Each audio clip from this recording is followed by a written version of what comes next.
Hi అండి, welcome to our channel. ఈరోజు మన వీడియోలో ఎన్నో ఆరోగ్య ప్రయోజనాలు ఉన్న ఉలవలతోటి ఉలవ చారు ఇంకా ఉలవ గుగ్గిళ్ళని చూపిస్తానండి.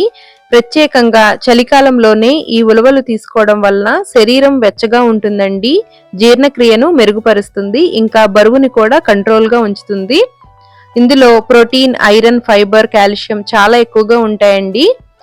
ఈ ఉలవలు రెండు రకాలుగా ఉంటాయండి, నల్లవి ఇంకా ఇప్పుడు మీకు వీడియోలో చూపిస్తున్నవి. వేటినైనా వాడుకోవచ్చు. ముందుగా ఒక కప్పు ఉలవలను తీసుకుని 2-3 సార్లు శుభ్రంగా కడిగి ఒక కప్పు ఉలవలకి 4 కప్పుల వాటర్ వేసుకుని 12 గంటల పాటు నానబెట్టుకోవాలి. 12 గంటల తర్వాత నానబెట్టుకున్న 4 కప్పుల వాటర్ తో పాటు మరొక 4 కప్పుల వాటర్ ని వేసుకుని మొత్తం 8 కప్పుల వాటర్ వచ్చేలాగా చూసుకుని కుక్కర్ మూత పెట్టుకుని మీడియం ఫ్లేమ్ లో 10 విజిల్స్ అయినా రానివ్వాలండి. ఉలవలు ఎంత బాగా ఉడికితే అంత అరుగుదలకి మంచిది. మీడియం ఫ్లేమ్ లో పెట్టుకుని ఉడికించుకోవాలి. ఈ ఉలవలు ఉడకడానికి చాలా టైం పడతాయండి. ఇప్పుడు ఇలా ఉడికించగా వచ్చిన వాటర్ ని ఒక బౌల్లోకి తీసుకోవాలి. ఉలవలని ఈ విధంగా ఉడికించిన తర్వాత ఇందులోంచి ఒక 2 గరిటెల వరకు మిక్సీ జార్లోకి తీసుకోవాలండి. మిగిలిన వాటితోటి గుగ్గిళ్ళుగా తయారు చేసుకోవాలి. ఈ విధంగా ఉలవల వాటర్ని తయారు చేసుకోవాలండి. ఇప్పుడు మిక్సీ జార్లోకి ఒక 2 గరిటెల వరకు ఉలవలు తీసుకున్నాం కదండి, మెత్తగా మిక్సీ చేసుకోవాలి. ఇప్పుడు ఈ ఉలవ చారులోకి ఒక పొడిని తయారు చేసుకుందామండి. 2 టేబుల్ స్పూన్ల ధనియాలని ఒక ప్యాన్ లోకి తీసుకుని 1/2 టేబుల్ స్పూన్ మిరియాలు, 1/2 టేబుల్ స్పూన్ జీలకర్ర వేసుకుని సన్నటి సెగ మీద దోరగా ఫ్రై చేసుకోవాలండి. ఉలవ చారుకి ఈ పొడిని వేయడం వలన చాలా టేస్టీగా ఉంటుందండి. చల్లారిన తర్వాత ఈ విధంగా పౌడర్ చేసుకోవాలి. ఇదే పొడిని ఎక్కువ క్వాంటిటీలో తయారు చేసుకుని గాజు సీసాలో స్టోర్ చేసుకుంటే మనకి ఎప్పుడంటే అప్పుడు రసం తయారు చేసుకోవచ్చండి. ఉలవ చారుని తయారు చేయడం కోసం స్టవ్ మీద ప్యాన్ పెట్టుకుని 2 టేబుల్ స్పూన్ల ఆయిల్ వేసుకోవాలి.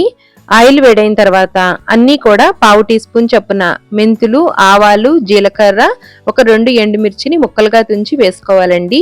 పోపు వేగిన తర్వాత చిటికెడు ఇంగును కూడా వేసుకుంటే అరుగుదలకి మంచిదండి. ఇప్పుడు పొడవుగా కట్ చేసి పెట్టుకున్న ఉల్లి తరుగు, పచ్చిమిర్చి, కరివేపాకు వేసుకుని 2-3 పొట్టు తీసేసిన వెల్లుల్లిని కచ్చా పచ్చాగా దంచి వేసుకోవాలండి. ఫ్లేవర్ చాలా బాగుంటుంది. ఇప్పుడు 1 నిమిషం పాటు వీటిని కలుపుతూ మగ్గించుకోవాలి. ఇప్పుడు ఉల్లిపాయ ముక్కలు కొద్దిగా ట్రాన్స్పరెంట్ గా అయిన తర్వాత మిక్సీ చేసి పెట్టుకున్న ఉలవల పేస్ట్ ని వేసుకుని 1 నిమిషం పాటు పచ్చివాసన పోయేలాగా ఫ్రై చేసుకోవాలి. ఇలా ఫ్రై చేసుకుంటే ఉలవ చారు టేస్ట్ చాలా బాగుంటుందండి. ఈ విధంగా 1 నిమిషం పాటు కలుపుతూ ఫ్రై చేసుకున్న తర్వాత ఇందులోకి మనం ఉడికించగా వచ్చిన వాటర్ ఉంది కదండి, ఆ వాటర్ ని వేసుకోవాలి. ఈ ఉలవచారుని ఈ విధంగా తయారు చేస్తే చాలా బాగుంటుందండి. ఇప్పుడు ఇందులోకి ఒక 1/2 టీ స్పూన్ పసుపు, రుచికి తగినంత సాల్ట్ ని వేసుకోవాలి. పెద్ద నిమ్మకాయ సైజ్ అంతా చింతపండుని పల్చగా రసం తీసుకుని వేసుకోవాలండి. ఇప్పుడు ఇలా చారు మరుగుతూ ఉండగా మనం మిక్సీ చేసి పెట్టుకున్న పొడి ఉంది కదండి, ఆ పొడిని 1 టేబుల్ స్పూన్ వరకు వేసుకోవాలి. ఇందులోకి చిన్న ముక్క బెల్లం ముక్కను వేసుకుంటే టేస్ట్ బాగుంటుందండి. ఇలా చారు మరుగుతూ ఉండగా కట్ చేసి పెట్టుకున్న కొత్తిమీర తరుగును వేసుకుంటే టేస్ట్ చాలా బాగుంటుంది. అంతేనండి, ఎంతో సింపుల్ గా ఉలవ చారు ఈ విధంగా ఒకసారి ట్రై చేసి చూడండి, చాలా బాగుంటుంది. ఇప్పుడు ఇందాక ఉలవలు మిగిలాయి కదండి, ఆ ఉలవలతోటి ఉలవ గుగ్గిళ్ళని చూద్దాము. స్టవ్ మీద ప్యాన్ పెట్టుకుని 2 టేబుల్ స్పూన్ల నూనె వేసుకోవాలి. నూనె వేడైన తర్వాత శనగపప్పు, మినపప్పు, ఆవాలు, జీలకర్ర, ఎండుమిర్చి వేసుకుని ఈ పోపుని 1 నిమిషం ఫ్రై చేసుకోవాలి. ఈవినింగ్ టీ టైం స్నాక్ లాగా తినచ్చండి, లేదంటే వెయిట్ లాస్ అవ్వాలనుకునే వాళ్ళు నార్మల్ గా డైట్ లో యాడ్ చేసుకోవచ్చు. ఇప్పుడు పోపు ఇలా వేగిన తర్వాత చిన్నగా కట్ చేసి పెట్టుకున్న ఉల్లి తరుగుని వేసుకుని 1 నిమిషం ఫ్రై చేసుకోవాలి.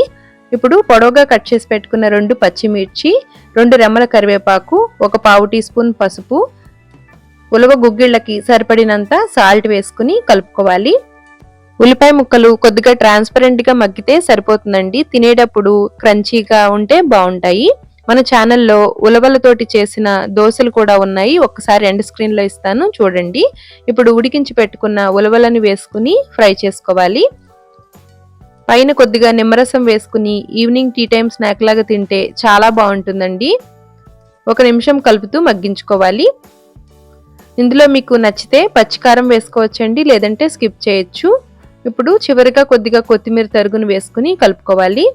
ఆల్రెడీ పచ్చిమిర్చి ఎండుమిర్చి వేసాం కాబట్టి మీకు కారం వద్దనుకుంటే పచ్చికారాన్ని స్కిప్ చేయొచ్చండి. నేను ఇక్కడ కొద్దిగా పచ్చికారం వేసుకుంటున్నాను. ఇప్పుడు ఒకసారి మొత్తం అంతా బాగా కలిసేలాగా కలుపుకొని స్టవ్ ఆఫ్ చేసుకోవడమే. చాలా బాగుంటుందండి. చూసారు కదండి, ఎంతో సింపుల్గా ఉలవలతోటి ఉలవ చారు ఇంకా ఉలవ గుగ్గిళ్ళని ఏ విధంగా తయారు చేసామో. మీరు కూడా ఈ ఉలవ చారుని ట్రై చేసి ఎలా వచ్చిందో కామెంట్ చేయండి. వీడియో నచ్చితే లైక్ చేసి మీ ఫ్రెండ్స్ అండ్ ఫ్యామిలీ మెంబర్స్కి షేర్ చేయండి. Thanks for watching.